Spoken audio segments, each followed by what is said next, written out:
А ми недавно спалили танк. Доєднуйтесь, помагайте. Питання є, питань нема.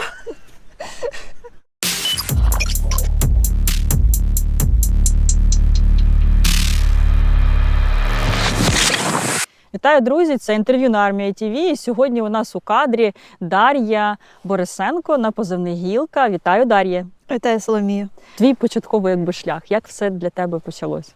На початок 2021 року, в принципі, якщо пам'ятаєш, були такі масові навчання російських військ на кордоні з Україною. Так, це осінній період якраз тоді був. Це навесні було. Це навесні 21-го. Угу. І я думала, що тоді вже все почнеться. Ось там з тижня на тиждень. І ми вирішили готуватися до того, що ось щось велике, масштабне і грандіозне буде. І ми вирішили, я і моя сім'я, що треба до цього готуватись, тому всі вихідні ми проводили на полігоні. Тактика, такмет, маскування, я не знаю, стрільби, все, що тільки можна було пройти, на той момент ми проходили. І на початок лютого 22-го року я вже збиралась іти в ТРО, який тільки-тільки створився в січні 22-го. Чуть-чуть не встигла пройти ВЛК. Мені просто подзвонили і сказали, вже не треба, приходьте. Ну, я й прийшла. А в тебе вже була якась певна спеціальність чи якісь сертифікати? Ти вже була навчена на що? В принципі, ні, але перед повномасштабним вторгненням я пройшла курс у снайперській школі «Дике поле», і я чуть-чуть вміла стріляти. Тому коли вже тоді 24-го мене питали, ти хто? Ким ти будеш? Ти будеш діловодом? Кажу, ні, я не буду діловодом. А ким ти будеш? Кажу, не знаю. Кажу, з медиком будеш? Кажу, ні, медиком теж не буду. Каже, а що ти вмієш? Кажу, стріляти вмію. З калаша чи з арки? Кажу, ні, з 308. Так ти снайпер, на тобі гвинтівку і все. І через 2 години автобус їде чи машина їде на Гостомель. Ну, якось так і сталося. В Гостомелі ми мали прикривати десантуру, яка, як нам тоді сказали, зачищає Гостомель. Нам казали, що відбили місто і треба почекати десантуру, прикрити їх і забрати. Ми приїхали, прочекали кілька годин на злітній смузі Антонова. Просто, моє щастя, ще не знала, що там відбувається. Повної картини. Перед нами машина, яка їхала, її розібрали з міномета. Ці десантники, вони виходили на зв'язок, потім перестали виходити, і ми звідти поїхали. Поїхали на мою першу позицію. М'ячик так званий, це на виїзді з Києва в бік Пущі Водиці, Гостомеля, перехрестя. І там 3 доби пролежала на гвинтівці, чекала, коли з боку Гостомеля піде колона. І так воно все і почалося. Що було далі? Після цих 3 діб, що відбувалось далі? Після цих 3 діб мене на тій же позиції помітив мій інструктор зі снайпінгу. Спитав, що я тут взагалі роблю. Кажу, війна, воюю. Такий, каже, а це що за гвинтівка? Кажу, юарка. А це стріляла з нею? Кажу, ні. Він каже, злазь. Ми спустились, а вона, виявляється, була не пристріляна зовсім. Приціл пальцями скручувався. Це капець. Я розумію, що добре, що мені не знадобилося з нею стріляти, тому що це був би мій перший і останній постріл, і взагалі був би капець. А потім його інструктора група знімалася з цієї позиції разом з іншими підрозділами, і я пішла з ними. Угу. До кінця київської кампанії пробула з цією групою. Не оформлена. В принципі, всі тоді так воювали, піратили, як це зараз прийнято говорити. А потім кажу, треба ж оформлюватися, я ж воювати буду. Каже, слухай, мала, каже, зараз немає посади під тебе. Каже, давай, може, ти щось повчишся? Кажу, чому? Ну, не знаю, чому-небудь, а я поки тобі пошукаю місце. От. І я пішла вчитись в Буревітер на Мавіку літати. В принципі, тоді нічого іншого не було. Після того, дивлюсь, мене ніхто таки не збирається оформлювати. Запросили в інший підрозділ в структурі СБУшній. Побула там ще півроку, і СБУ – це дуже довга історія з оформленням, прям капець яка довга. Була купа перевірок, і півроку я там пробула, і в мене закінчились гроші. Просто те, що в мене було, мої резерви, вони вичерпались, тому що весь цей час, відповідно, без зарплати, без нічого.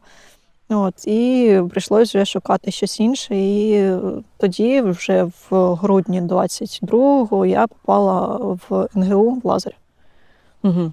В Лазар Груп. В Лазар Груп, одного з найуспішніших БПЛАшних підрозділів України. І не побоюся цього слова світу. З найцікавішого, такого найжирніших цілей, які в мене були, це ТОС-1 «Сонцепьок». Причому це така доволі жирна, в принципі, для будь-кого ціль. А у нас вона була випадкова абсолютно, тому що поверталась вже з місії з порожнім бортом, без БК. І просто по путі побачили, як ця махіна їде в бік лінії бойового зіткнення. Тобто полетіли, перезарядились, ну, наскільки це було можливо швидко, прилетіли і пошукали трошки його по посадкам, знайшли, і просто з першого БК він розлетівся. Він був заряджений, він був з екіпажем, він був супроводжуючим екіпажем. Я не знаю, там ще одна машина стояла, я думаю, там нічого не вижило. І, в принципі, цінність цієї роботи навіть не в тому, що ти поставив собі галочку, що я вбив сонцепьок, а в тому, що цей сонцепьок нікого не вбив більше з нашого боку. Але до Лазар Груп, я так розумію, в тебе були ще підрозділи, в яких ти працювала, і тебе намагались там зробити кухарем. Це було ще під час київської кампанії. Треба була людина на кухню, тому що ми були зведеним загоном чи зведеним підрозділом, де були там і 8-й полк, і ГУР, і там ще кілька всяких цікавих структур. І треба була людина на кухню. Підходить мій командир, каже, треба. Кажу, ну я ж прийшла не на кухню, кажу, я ж прийшла зубами рвати. Каже, ну окей, але треба людина на кухню. Кажу, можемо якось це порішати? Кажу, ну знайдеш заміну, окей, займайся чим хочеш. Ну, блін, де шукати заміну під час війни? Це там березень. Мам! А мама в мене на той момент тільки евакуювалась в Вінницю, пробула там 3 дні. Кажу, мам, треба людина на кухню. Треба, то треба, їду.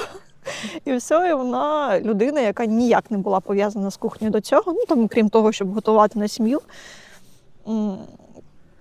готувала на 150 чоловіків, 150 плюс чоловіків. Просто велика умнічка. І виручила тебе в цей момент. Просто на всі 100, як могла. Тільки мама, напевно. Слухай, ну але вона зараз також військовослужбовець. І тітка твоя також працює у війську. Ні, мама не військовослужбовець. Вже не військова? Ні, вона і не була військовою. Це була її така волонтерська робота, скажімо так. А тітка в мене, да, вона в ТРО служить. І вона заключила, точніше, навіть не на контракті, по-моєму, вона мобілізувалася ще до повномасштабного вторгнення, за якийсь тиждень-два, але по факту ще до війни великої. От, і вона досі в лавах. Щодо твого позивного, чому, власне, Гілка? І яка історія стоїть за цим позивним? Я до війни важила 38 кілограмів. Це так на початку, коли ти тільки доєднувалась? Так. Я була капець яка струнка, скажімо так, і якраз на полігонах ми ржали, що якщо почнеться війна, то я піду в розвідку, тому що я за гілочкою можу сховатися. А чи відповідав твій позивний, такий тендітний образ твоєму внутрішньому стержню? Судячи з того, що ти лежала 3 дні на твоїй гвинтівці, не покидаючи позицію, то мені здається, що ти дуже сильна духом людина і характером. Я не знаю, мені важко щось говорити про свою силу. Я для себе слабка. Я дуже люблю понити, насправді, пожалітись, попсихувати. На жаль, не завжди це можна показувати і людям, і своїм нині підлеглим, тому що вони в тобі шукають силу в першу чергу. Але напевно, я трошки сильніша, ніж ті люди, які досі не можуть знайти в собі сили для того, щоб мобілізуватись. А на початках тебе лякало щось у війську? На початках мене лякало тільки те, що мої рідні лишились на окупованій території. Це все, про що я могла думати. В перші дні взагалі ні страху, ні агресії, ні якихось емоцій. Взагалі ніяких емоцій не було. Це такий емоційний ступор був. Я так розумію, що так працює психіка, це якийсь захисний механізм, що ти не боїшся нічого. Тут як про берсерків, і ці легенди ходять, що вони безстрашні, які там просто йшли напролом в бій. Такий у мене, напевно, перший тиждень був на війні. Ти не думаєш ні про що, ти не боїшся нічого, тебе нічого не колише, тобі не страшно, не боляче, не сумно. Тут взагалі емоцій немає. Що тобі дає енергію і сили в твоїй роботі? Я додому хочу. Як і всі, напевно. Ні, я хочу додому туди, куди я не маю доступу. Я хочу на Херсонщину. У мене там бабуля померла в окупації, я не змогла з нею попрощатися. Я більше 4 років вже не була на могилі батька. А це моя земля спокон віків, я не знаю. Я знаю, що 7 поколінь моєї сім'ї жили на тій території, на тій землі. А зараз у мене немає туди доступу. І це прям дуже боляче. Я дуже хочу додому, і це основна моя мотивація на цій війні. Повернути собі своє.